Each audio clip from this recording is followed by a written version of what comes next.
चाय चाहिए।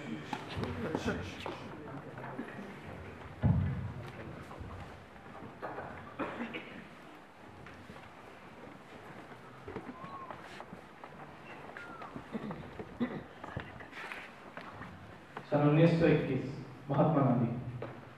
हमारी लड़ाई तब तक जारी रहेगी जब तक किसी भी मानव को जन्म के आधार पर दलित का दर्जा दिया जाता है। सन 1933 मोहनदास करमचंद गांधी। मैं पुनः जन्म नहीं लेना चाहता, किंतु अगर लेना पड़ा तो मैं दलित बनना चाहूंगा ताकि उनके दुख दर्द बांट सकूं। सन 1948 बापू। दलितों के लिए मेरी लड़ाई मानवता में चल रही बुराइयों के खिलाफ है।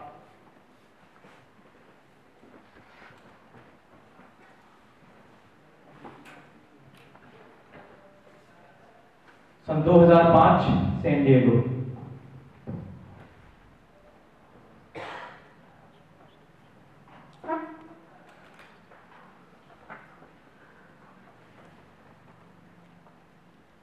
इन दोनों चित्रों को एक साथ देखना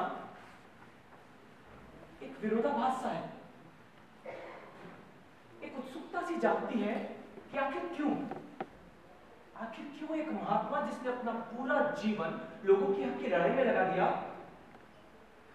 उसे लोग गरीबों का खलनायक समझते हैं। और वहीं दूसरी ओर डॉक्टर भीमराव अंबेडकर, जिन्होंने आधुनिक भारत की नींव रखी थी, उन्हें आज भी कई भारतीय देशद्रोही समझते हैं। और जानने के लिए हमें चलना होगा 70 साल पहले, जब पूरा देश एकजुट होकर ब्रिटिश सरकार के खिलाफ लड़ रहा था, सिवाय देश के एक ऐसे हिस्से के जिसकी लड़ाई तो अपने ही देशवासियों के साथ थी। पहली बार उस वक्त पिछड़ी जाति के लोग एकजुट होकर अपनी मांगें उठा रहे थे। डॉक्टर अंबेडकर के आंदोलन के तहत वो लोग एक तालाब पर पानी पीने निकले, और ये कोई कानूनी जुर्म नहीं था, और ऊंची जाति वालों के लिए ये घोर पाप था।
उन लोगों से दुश्मनी मत बोलो।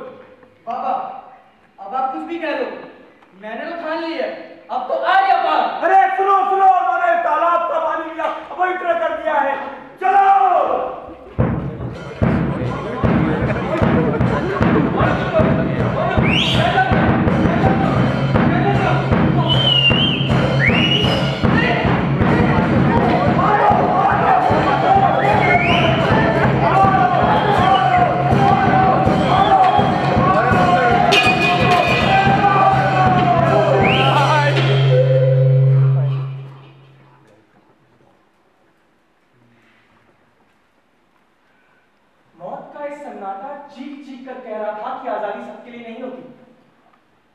अरे अम्बेडकर के लोग तैयार नहीं थे ब्रिटिशों के गुलाम से भारतीयों के गुलाम बनने के लिए, और बापू के आंदोलन का तो उनके लिए कोई मतलब ही नहीं रह गया था, क्योंकि जिन किसानों के लिए महात्मा गांधी सत्याग्रह कर रहे थे, अरे भाई किसान तो इन जैसे दलितों पर अत्याचार करते हैं। और इसीलिए डॉक्टर साहब पहली राउंड टेबल कॉन्फ्रेंस में लंदन गए और दलितों की मांगे अंग्रेज सरकार के सामने रखी। और पहली राउंड टेबल कॉन्फ्रेंस का बहिष्कार संपूर्ण भारत, महात्मा गांधी और कांग्रेस ने किया था। और वहां जाकर डॉक्टर साहब ने देशद्रोही का कलंक हमेशा हमेशा के अपने सर पर लगवा लिया।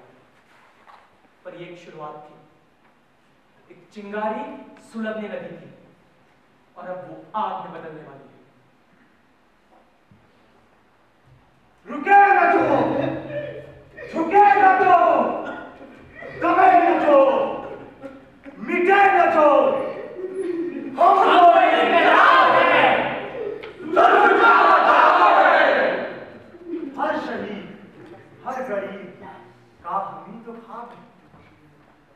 रुके न जो, झुके न जो, दबे न जो, मिटे न जो, हम वो इंकलाब है, जरूर लाजवाब है। हर शहीद, हर गरीब का हम ही तो खाब है। रुके न जो, झुके न जो, रुके न जो, झुके न जो, तख्त और ताज को, कल के लिए आज को, इसमें ऊंच नीच हो, ऐसे हर समाज को, हम बदलते ही रहेंगे वक्त के लिहाज को। रुके न जो, झुके न जो, रुके न जो, झुके न जो, कर रहे हैं ये किनार करके सके, आदमी का खून कोई आदमी न पी सके। धर्म के,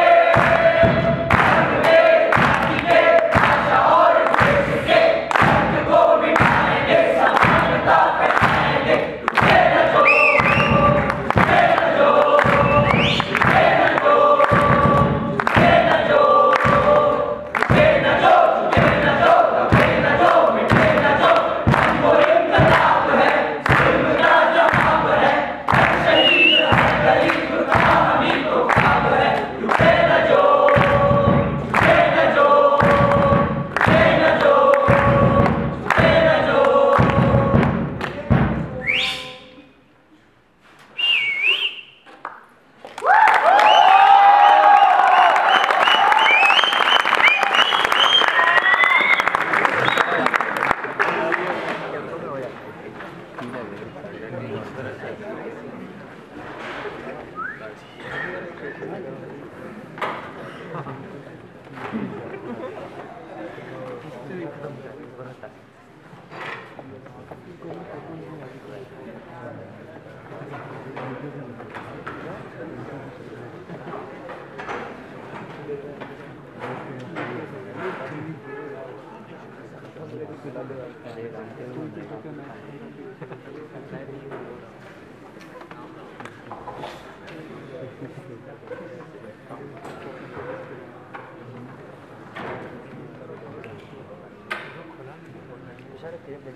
सही है तो पता है नहीं उड़ रहे हैं, कुछ लोगों को पता है, इसको भी नहीं पता।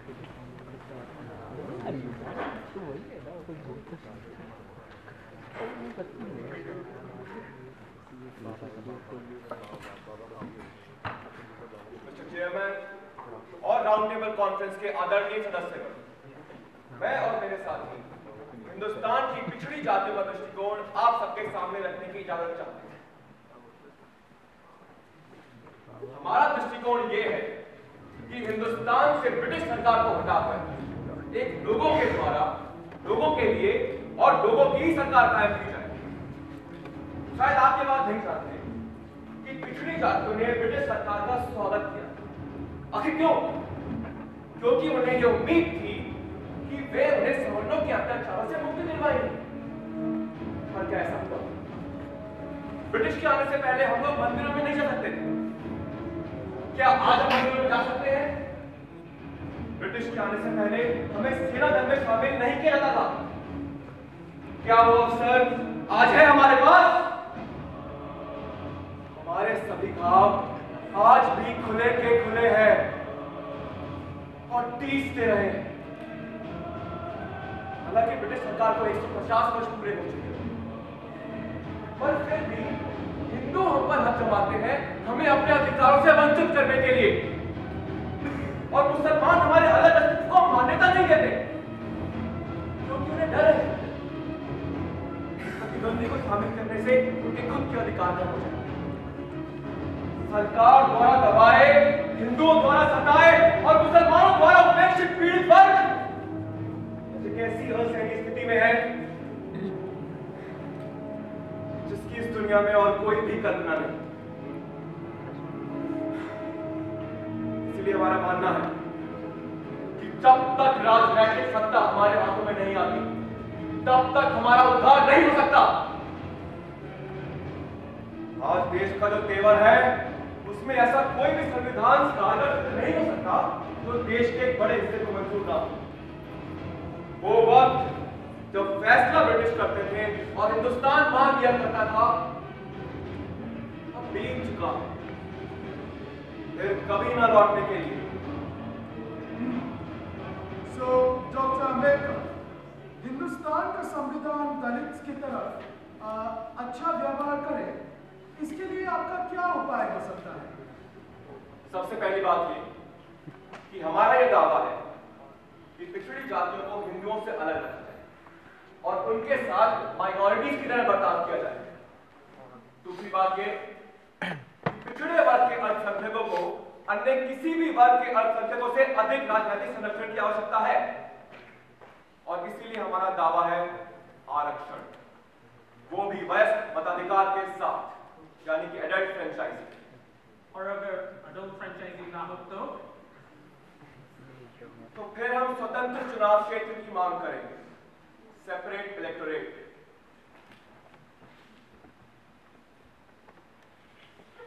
और कोई सवाल जजमान? Thank you doctor Ambedkar. Thank you mister add.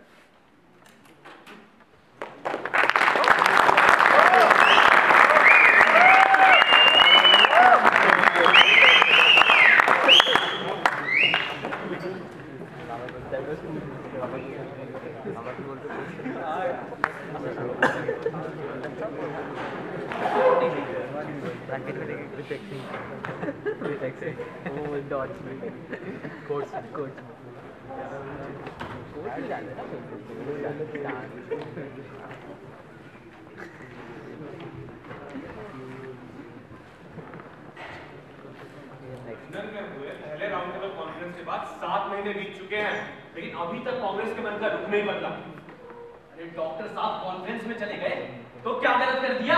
वही तो, अब कांग्रेस हम लोग का बहिष्कार कर रही है तो इसका मतलब ये नहीं दूसरे भी करे। इतने लोग गए थे, किसी ने कुछ कहा? कोई डॉक्टर साहब के हाथ के पीछे पड़ गए?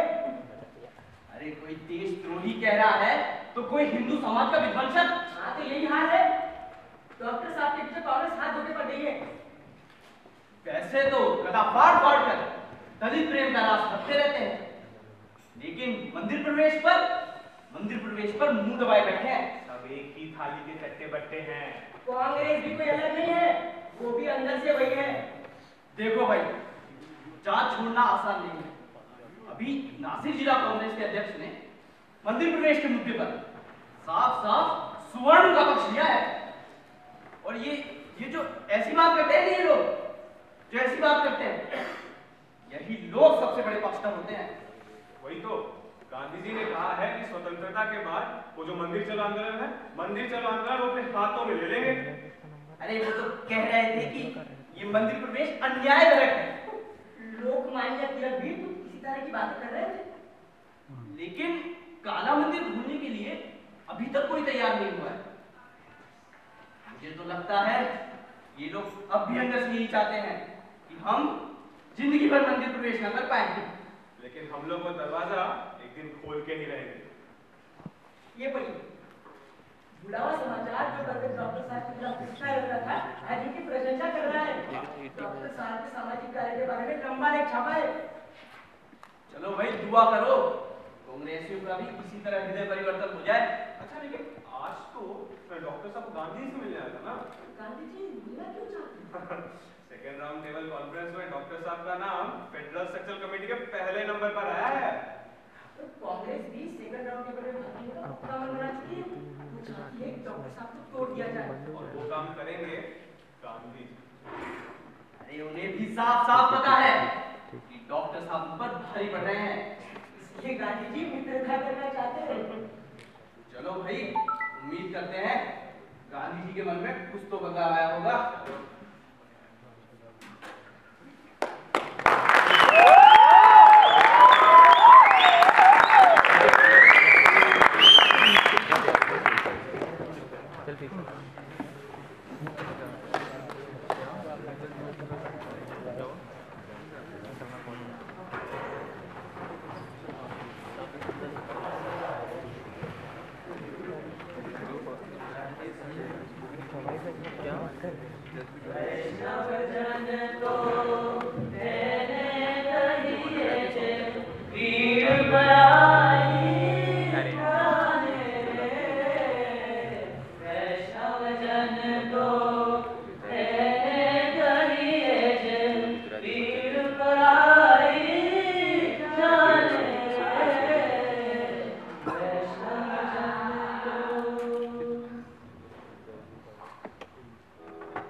मुझे बुलवाया? याद आया यार, सुना है काफी शिकायतें हैं आपको मुझसे और कांग्रेस से। अछूतों की समस्या को लेकर जरूर है। मैं आपको बता दूं, अछूतों की समस्याओं को लेकर मैं बचपन से चिंतित रहा हूं। तब तो आप शायद पैदा भी नहीं हुए थे डॉक्टर अम्बेडकर। और यही नहीं, मेरे प्रयासों से ये बात कांग्रेस के मंच तक भी पहुंची। 20 लाख रुपए भी दिए हमने अछूतों के जीवन सुधार के लिए। बड़े आश्चर्य की बात है डॉक्टर साहब, आप जैसा व्यक्ति कैसे विरोध कर सकता है, मेरा या कांग्रेस का? असल में कांग्रेस ने समस्या को समझने का सिर्फ दिखावा किया, दाम्भिकता भरे झूठे और खोखले आश्वासन दिए। आप कहते हैं कांग्रेस ने 20 लाख रुपए खर्च किए, मैं कहता हूं व्यर्थ किए। यदि कांग्रेस इसे अपना दायित्व समझती तो उसका सदस्य बनने की शर्त होनी चाहिए थी छुआछूत न मानना और ना कि खादी पहनना। आप मुझसे कहते हैं कि ब्रिटिशों के मन में हमारे लिए कोई बदलाव नहीं आया है। मैं आपसे यह पूछता हूं, क्या हिंदुओं के मन में भी कोई बदलाव आया है हमारे लिए? जब तक वो अड़ियल बने रहेंगे तब तक हम भरोसा नहीं कर सकते, ना हिंदुओं का, ना कांग्रेस का, और ना ही किसी महात्मा का। इतिहास साक्षी रहा है कि जितने भी ये महात्मा होते हैं सिर्फ हवा के झोंके जैसे होते हैं, तो धूल तो बहुत उड़ाते हैं पर कुछ ठोस नहीं कर पाते। Gandhi ji, I have no homeland, मेरी कोई मातृभूमि नहीं है। पर डॉक्टर साहब